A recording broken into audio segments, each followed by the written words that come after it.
सबसे बड़े राज्य उत्तर प्रदेश में 2027 में विधानसभा का चुनाव होने जा रहा है। ऐसे में राजनीतिक दलों को लेकर कई तरह की चर्चा हो रही है, कई तरह के कयास समीकरण बन रहे हैं, जैसे गठबंधन में कौन आएगा, कौन किस दल का सहारा लेगा।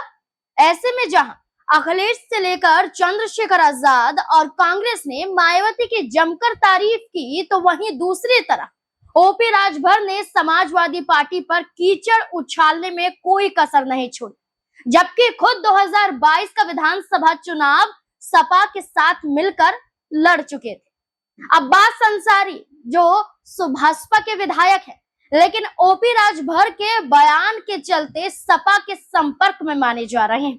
इतना ही नहीं, प्रतीक यादव के निधन के बाद अपर्णा यादव सपा परिवार के करीब देखी जा रही है।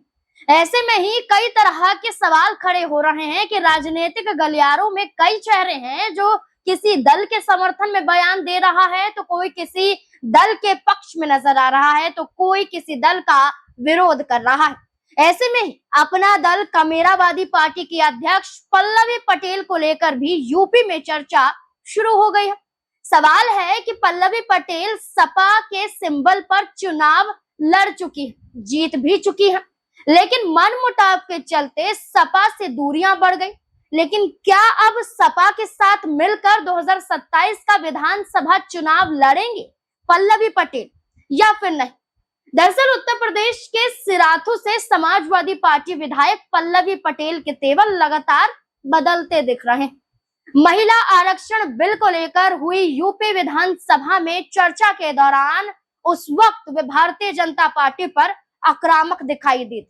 मणिपुर से लेकर पश्चिम बंगाल विधानसभा चुनाव और दिल्ली देहरादून एक्सप्रेसवे के उद्घाटन समारोह तक भी पीएम नरेंद्र मोदी पर सीधा हमला करने से नहीं रुकी थी पल्लवी पटेल।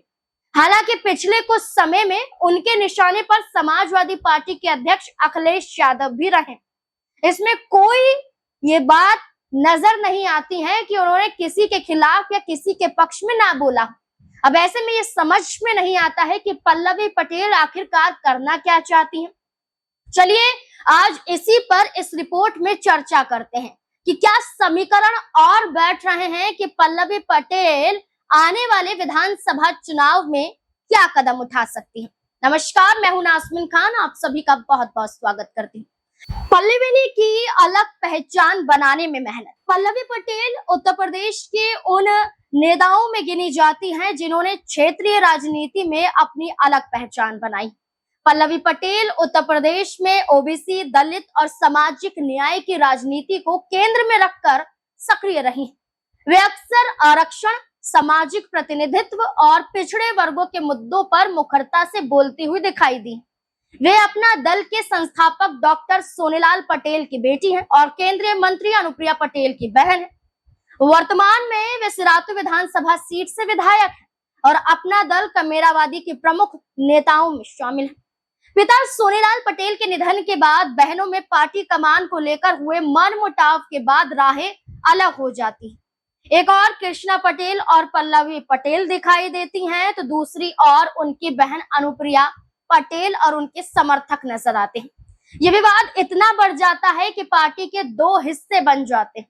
अनुप्रिया पटेल की पार्टी जो भाजपा गठबंधन में है, वह अपना दल सोनेलाल है, वहीं पल्लवी पटेल की पार्टी अपना दल कमेरावादी है। ऐसे में ये दोनों पार्टियां अलग हैं, लेकिन एक विपक्ष के साथ एक वक्त पर नजर आई थी और एक भाजपा के साथ अभी भी मौजूद है। कांग्रेस के साथ भी बने थे समीकरण। दरअसल सपा से गठबंधन से पहले पल्लवी पटेल ने कांग्रेस से भी हाथ मिलाया था और 2019 के लोकसभा चुनाव के दौरान अपना दल कमेरावादी ने कांग्रेस के साथ राजनीतिक रूप से चुनाव भी लड़ा था। और इसी दौरान पल्लवी पटेल के पति पंकज निरंजन ने फूलपुर से कांग्रेस के टिकट पर चुनाव लड़ा था। हालांकि जीत नसीब नहीं हो पाई थी। ये माना जाता है कि अलग राजनीति करने में वो माहिर है और कई दलों का सहारा ले चुकी है, लेकिन इस बीच में सबसे पहले कांग्रेस पार्टी के साथ उन्होंने कदम बढ़ाया, चुनाव लड़ा, हार का सामना करना पड़ा और राहें अलग गए।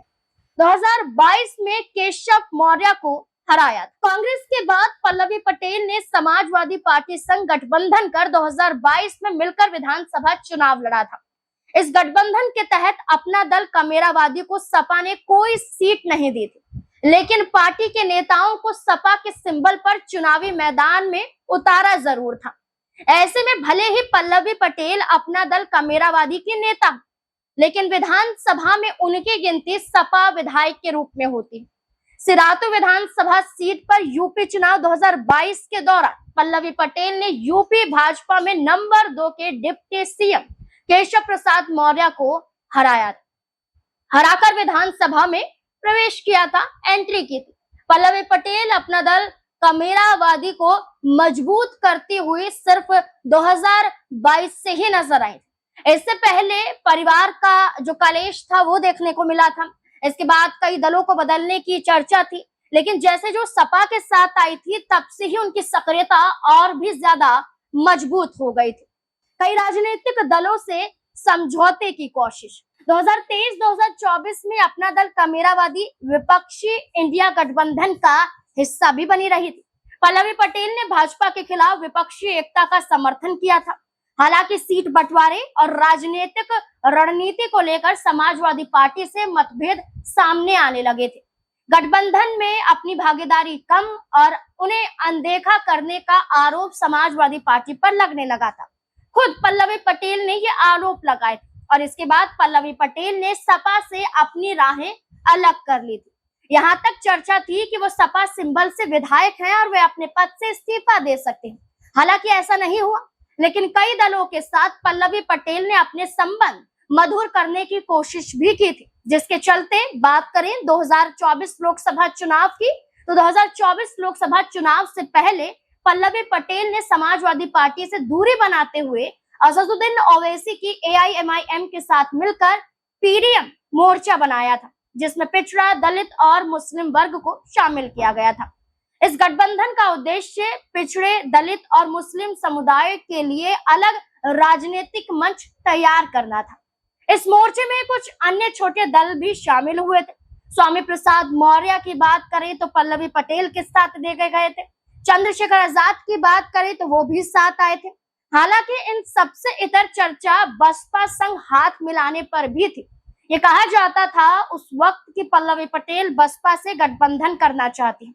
हालांकि बसपा ने पल्लवी पटेल के लिए अपने रास्ते बंद कर दिए थे, यानी कि कोई दिलचस्पी बसपा सुप्रीमो मायावती ने 2024 के लोकसभा चुनाव में नहीं दिखाई थी और पल्लवी पटेल अकेले अपने दम पर अपनी पार्टी के साथ उतरी थी, लेकिन कोई भी सीट पर चुनाव नहीं जीत पाई थी। विधानसभा में कर चुकी हैं आवाज पूरा। सदन में सपा का समर्थन न मिलने के बावजूद भी पल्लवी पटेल ने कम समय में अपनी आवाज उठाने में कोई कोर कसर नहीं छोड़ी।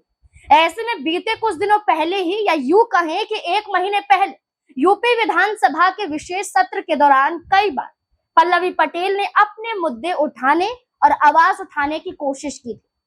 इस दौरान पल्लवी पटेल ने महिला आरक्षण के मुद्दे पर भाजपा पर बड़ा हमला बोला था। सपा विधायक ने उस वक्त कहा था कि असल में भाजपा सरकार महिलाओं को आरक्षण देना ही नहीं चाहती। वे आरक्षण जो कहीं ना कहीं लैंगिक बाध्यताओं को तोड़ता है, शायद इसलिए उसमें परिसीमन और जनसंख्या जैसे सवालों को जोड़ के लंबित करने का काम किया गया था, यानी कि देरी उसमें देखी गई थी। पल्लवी पटेल ने महिला आरक्षण के मुद्दे पर कहा था कि इसी देश में महिला पहलवान सड़कों पर प्रदर्शन कर रही थी। विधायक ने कहा कि इसी देश में एलपीजी सिलेंडर की कीमतें बढ़ते हुए मजदूर अपने प्रदेशों को पलायन करने में मजबूर हो गए। इस पर प्रधान सेवक की चुप्पी देखी गई।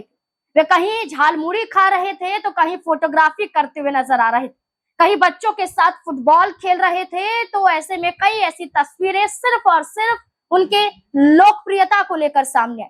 एक ऐसा प्रधान सेवक है जिसकी पॉलिटिकल पिकनिक खत्म ही नहीं हो रही। इन बयानों को लेकर उनकी अलग रणनीति की चर्चा भी हुई।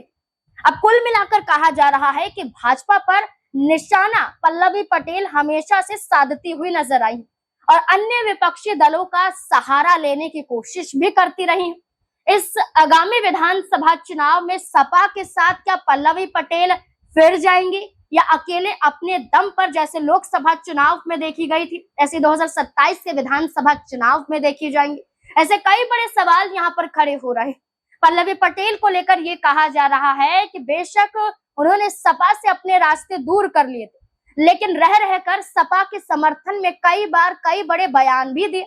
सपा के तमाम नेताओं पर जब गाज गिरती हुई नजर आई थी या भाजपा सरकार द्वारा एक्शन लिया गया था, चाहे वो बुलडोजर एक्शन हो या फिर यहाँ तमाम कार्यकर्ताओं के बीच में झड़प देखने को मिली हो, ऐसे वक्त में भी पल्लवी पटेल सपा के समर्थन में प्रदर्शन करती हुई नजर आई थी। इतना ही नहीं, अवधेश प्रसाद के समर्थन में भी पल्लवी पटेल देखी गई थी जब उनसे जुड़ा हुआ एक विवाद उत्तर प्रदेश में सामने आया था। इसके बाद कई ऐसे मौके सामने आए जहां पल्लवी पटेल ने अपनी भागीदारी सपा विधायक होने के नाते निभाई थी। अब ऐसे में तमाम चर्चा उत्तर प्रदेश में पल्लवी पटेल को लेकर हो रही है, क्योंकि उन्होंने किसी मामूली चेहरे को नहीं हराया था विधानसभा चुनाव। उन्होंने भारतीय जनता पार्टी के एक मजबूत नेता, आरएसएस नेता और सीधे तौर पर कहा जाए तो उत्तर प्रदेश के उप मुख्यमंत्री केशव प्रसाद मौर्य को हराया था। इसके बाद माना जा रहा है कि पल्लवी पटेल को मौका दिया जा सकता है। मौका तो अपर्णा यादव को देने की भी हो रही है। सपा की तरफ से दरवाजे खोलने की चर्चा हमेशा से होती रही है और प्रतीक यादव के निधन के बाद ये चर्चा और जोरों से होने लगी। अब ऐसे में माना जा रहा है कि पल्लवी पटेल को लेकर भी अखिलेश यादव अपने जो तेवर हैं वो नर्म कर सकते हैं, क्योंकि इस बीच में हमने कई ऐसे विधायकों को भी देखा जो भारतीय जनता पार्टी में शामिल हो जाते हैं और इस बीच में कई ऐसे बयान सामने आए जिसके बाद सपा के जरिए ही ये बयान जारी किए गए थे। जो बागी विधायक है वो भागी विधायक है, यानी कि वो कहीं के नहीं है, सिर्फ भागी रहे। भाजपा भी समर्थन नहीं कर रही। ऐसे में पल्लवी पटेल को अपने राजनीतिक जो भविष्य है उसे उज्जवल करना है या अपनी सक्रियता को मजबूत करना है, उत्तर प्रदेश में विधानसभा में मजबूत होना है, तो समाजवादी पार्टी या विपक्ष के किसी भी दल का सहारा तो लेना ही पड़ेगा। अब देखना होगा कि चंद्रशेखर आजाद के साथ आ चुकी हैं, गठबंधन नहीं किया, साथ आ चुकी हैं, एक मंच साझा कर चुकी हैं। असदुद्दीन ओवैसी के साथ भी मंच साझा कर चुकी हैं, स्वामी प्रसाद मौर्य के साथ भी देखी जा चुकी हैं। लेकिन अब देखना होगा कि आने वाला कदम उनका क्या बताता है, क्या सपा की तरफ ये कदम जाएंगे या फिर नहीं। आपको क्या लगता है? अपनी राय कमेंट सेक्शन में जरूर दें।